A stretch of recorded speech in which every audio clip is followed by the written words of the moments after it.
اکرمہ سے روایت ہے، انہوں نے بیان کیا کہ مجھ سے اور اپنے صاحبزادے علی سے ابن عباس رضی اللہ تعالیٰ عنہ نے کہا کہ ابو سعید خدری کی خدمت میں جاؤ اور ان کی احادیث سنو۔ ہم گئے، دیکھا کہ ابو سعید رضی اللہ تعالیٰ عنہ اپنے باغ کو درست کر رہے تھے۔ ہم کو دیکھ کر آپ نے اپنی چادر سنبھالی اور گوٹ مار کر بیٹھ گئے، پھر ہم سے حدیث بیان کرنے لگے۔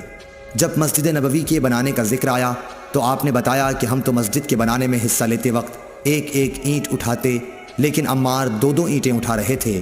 آن حضرت صلی اللہ علیہ وسلم نے انہیں دیکھا تو ان کے بدن سے مٹی جھاڑنے لگے اور فرمایا، افسوس عمار کو ایک باغی جماعت قتل کرے گی جسے عمار جنت کی دعوت دیں گے، اور وہ جماعت عمار کو جہنم کی دعوت دے رہی ہوگی۔